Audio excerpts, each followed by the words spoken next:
Figure 5E2 and E21 shows a man 60 kg mass standing on a light weighing machine kept in the box of mass 30 kg. तो box का वजन जो है 30 kilo है और आदमी का वजन कितना है 60 kilo.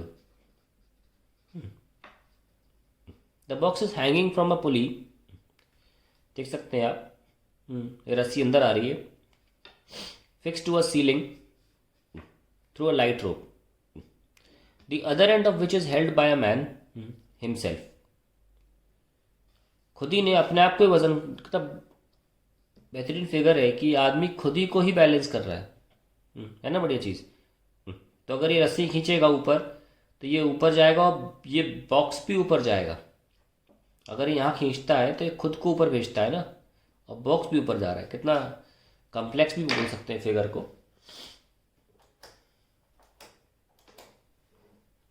Now we can see the other end of which is held by a man himself. तो हो गया. If man manages to keep the box at rest. दोनों मूव नहीं कर रहे तो हम एक्सेलरेशन 0 कर लेंगे. What is the weight shown by the machine. पहला ये पार्ट, अगर बॉक्स रेस्ट पर तो वेट क्या दिखा रहा है. फिर बोला है what force should he exert on the rope to get his correct weight on the machine. Correct weight उसका 60 इंटू 10 600 न्यूटन आना चाहिए ना. वही वेट वेग मशीन. पहले देखते लें कि पहले जब वो सिर्फ रेस्ट पे रख रहा है बॉक्सेस को तो कितना उसका वजन दिखा रहा है. रिएक्शन ही आपका वजन होता है. मास कभी चेंज नहीं होता पर रिएक्शन बदल जाती है. तो वेट तो अलग अलग होता है. मून पे कुछ है, एस्केलेटर में कुछ है, लिफ्ट में कुछ है. तो आप शुरू करते हैं. सबसे पहले तो ये आप डायग्राम देखिए. मैं बिल्कुल सामने सामने बनाता हूँ. चलो अभी दूसरा पेज नहीं. सबसे पहले हम बनाते हैं मैन. ठीक है, मैन को पॉइंट से दिखाया और सारे वो फोर्सेस मार्क करो जो मैन पे लग रहे हैं. पहले मैन रस्सी को छू रहा है तो टेंशन ऊपर, हमेशा ऑब्जेक्ट से दूर. एक टेंशन फोर्स हो गया. मैन का कुछ ना कुछ वजन है तो ग्रेविटी की वजह से भी आ रहा होगा. दैट इज 60 जी. और मैन पर बॉक्स की रिएक्शन ऊपर, और कोई फोर्स नहीं लग रहा. He is not touching anywhere else. अब क्योंकि हम कह रहे हैं कि बॉक्स एट रेस्ट, कोई एक्सेलरेशन नहीं, तो we can write T plus R equals to 60 g. देखिए यहीं से तय हो गया कि आर जो रिएक्शन है, जो कि उसका एक्चुअली वेट रीड हो रहा होगा वेइंग मशीन में, वो अभी से ही गारंटी है कि कम आ रहा है. क्योंकि टी नॉन ज़ीरो तो होगा नहीं और असली वेट तो 60 जी है. और यहाँ दो चीज़ों का एडिशन 60 जी है जिसमें एक आर है. तो यहाँ पे आर डेफिनेटली ऐसी कंडीशन में उसका कम ही आ रहा होगा, यानी इसका वेट वेइंग मशीन कम दिखा रही होगी. एनीवेज, ये फर्स्ट इक्वेशन. अब हम बना रहे हैं बॉक्स का. बॉक्स जिसमें वो रखा बैठा हुआ है, खड़ा हुआ है सॉरी, उसमें हम पीडी बनाते हैं. ये बॉक्स के लिए पीडी. बॉक्स पे, अब देखो बॉक्स पे टेंशन है, ये सुन लो. और क्या है, बॉक्स ने आदमी पर लगाया, आदमी ने बॉक्स पे लगाया, क्या रिएक्शन. तो रिएक्शन पलट दी हमने. और बॉक्स का अपना वजन भी तो है. 30 किलो का बॉक्स है भाई, 30 जी. ये भी बैलेंस कर दीजिए क्योंकि कोई मूवी नहीं कर रहा है. T equals to R plus 30 G. ठीक है, ये आ गई हमारी सेकंड इक्वेशन. बस सॉल्व होके आंसर आ जाएगा आपका. आपको तो आर निकालना है. तो टी क्या है, आर प्लस 30 जी रख दीजिए. आर प्लस 30 जी टी की वैल्यू है, plus R equals to 60 G. So 2r plus 30 equals to 60 G. तो आर आ जाएगा, सॉरी 30 जी डिवाइड बाई 2 यानी कि 15 जी.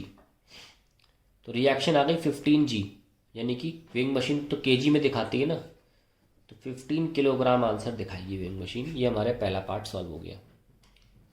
अब दूसरा पार्ट मुद्दे का है भाई साहब. ये तो पार्ट आसान था. दूसरा पार्ट कह रहा है वो क्या फोर्स लगाए on the rope to get his correct weight on the machine. Diagram दोबारा बना लेते हैं.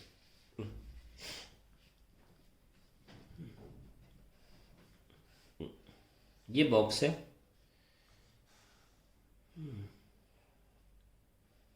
ऐसे.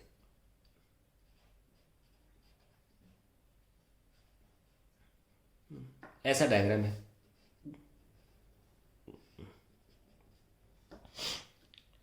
अब उसे अपना एक्चुअल वजन चाहिए, ज़्यादा फोर्स लगाएगा। जो वो ऑलरेडी लगा रहा था उस पर तो उस पर तो ये बॉक्स रेस्ट पर था, उसे ज़्यादा लगाना पड़ेगा। तो रेस्ट पे कैसे रह सकता है? अब तो मोशन एक्सेलरेशन में आ जाएगा ना, अब तो बॉक्स ऊपर जाएगा, ये भी ऊपर जाएगा। दूसरी बात, इसका वजन कितना आ रहा है? 15G। इसका एक्चुअल वेट कितना है? 60G। इसे तो बढ़ाना है, इंक्रीज करना है। अब बताइए, लिफ्ट में आपका वजन इंक्रीज कब होता है?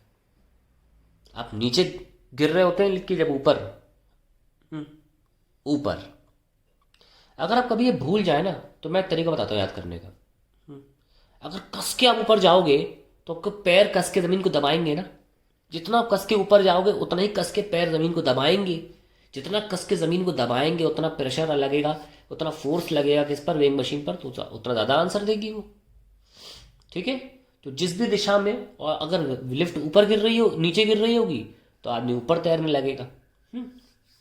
एनीवेज, तो अगर इसको अपना वेट बढ़ाना है तो भाई ये सिस्टम ऊपर जा रहा होगा, ये गारंटी है। वो ऊपर जाने पे ही वेट बढ़ता है बस। फिर से बनाते हैं। मैन का FPD, ऊपर टेंशन, रिएक्शन, और नीचे 60G। ये पहले था मोशन T + R, ऐसा था। हमको ऐसा नहीं चाहिए। अब हमको ऐसा चाहिए ही नहीं। हम चाहते हैं कि T + R 60G हो जाएगा, तो R अकेला 60G नहीं हो सकता ना, T ऐड हो रहा है। तो यानी कि there has to be some extra thing here जो T को मैनेज कर ले। R को ही 60G होना है ना, तभी तो एक्चुअल आंसर आएगा। तो यहाँ पे एक एक्स्ट्रा फोर्स होना चाहिए जो T को मैनेज कर ले, और वही तो दिखाते हैं कि अब मोशन चालू हो गया ऊपर की तरफ 60A। फिर सुनिए, किसी एक्सेलरेशन से ऊपर जाएगी तो मास इंटू एक्सेलरेशन तो लिखेंगे, उसका मास 60 है। और मैन का FPD बना रहे हैं तो मास इंटू एक्सेलरेशन। फिर सुनिए, अगर उसे अपना एक्चुअल वेट देखना है तो एक्चुअल वेट तो रिएक्शन दिखाती है ना, वही लिखा हुआ है ना। या तो ये तो काफ़ी हो गया। यानी कि T को बैलेंस करने के लिए यहाँ पर एक अलग से फोर्स होना चाहिए, वही यहाँ पे लिखा हुआ है 60A। अब क्लियरली बोल सकते हो कि हमारा टेंशन है वो खुद अपने आप में 60A के बराबर है। तो उसे 68 ऐसा एक्सेलरेशन लगाना पड़ेगा, सॉरी ऐसा फोर्स लगाना पड़ेगा। ये जो T है, ये अब इसको हम चाहे तो T' बोल सकते हैं, लेकिन अभी चलो हमने अगला पार्ट कर लिया तो T का मायने बदल गए हैं, ऐसे मान के चलिए। तो 60A नाम का फोर्स उसे लगाना पड़ेगा। तो जहां हमने A सॉल्व किया वही हमारा आंसर आ जाएगा, है ना। क्योंकि R को 60G होना है तो T को कुछ और होना पड़ेगा अब, ताकि R अकेला 60G हो सके, क्योंकि उसका एक्चुअल वजन ही 60G है। अब आप बॉक्स का बनाइए। हम इस निष्कर्ष पे पहुंच गए, जहां A निकाला हमारा आंसर आ जाएगा। चलिए बॉक्स का बनाते हैं।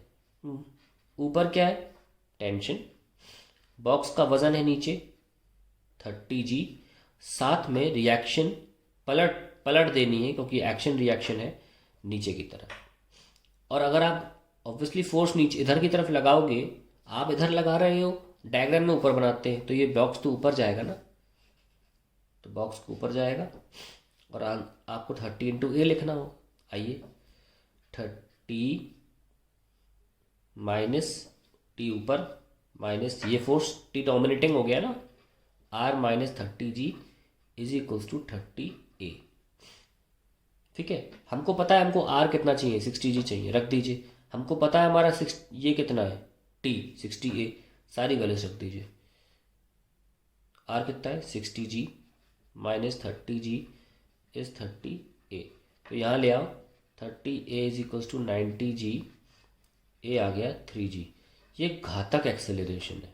ये बहुत मुश्किल है इस आदमी के लिए कि ऐसी गजब लेवल का एक्सेलरेशन 3G। आपको पता है रॉकेट्स जाते हैं इस एक्सेलरेशन से ऊपर, धरती छोड़ देते हैं इस एक्सेलरेशन से। ये बहुत खतरनाक एक्सेलरेशन है। ठीक है, 3G 2G बहुत बड़ी वाली होती हैं, लेकिन अब सवाल बना दिया तो ठीक है, कोई बात नहीं। 3G is the answer, where you can now find out the tension here 60 into 3g, that is 180g और 1800 न्यूटन। तो ही शुड अप्लाई 1800 न्यूटन, तभी उसका एक्चुअल वेट दिखेगा, जो कि ऑलमोस्ट एक इंसान के लिए अपने हाथों द्वारा असंभव है, इतना गजब लेवल का एक्सेलरेशन निकाल लेना। अनरियलिस्टिक क्वेश्चन है, पर क्वेश्चन बहुत अच्छा है। आई होप आपको क्लियर हो गया होगा मैं क्या कहना चाह रहा हूँ इस क्वेश्चन में।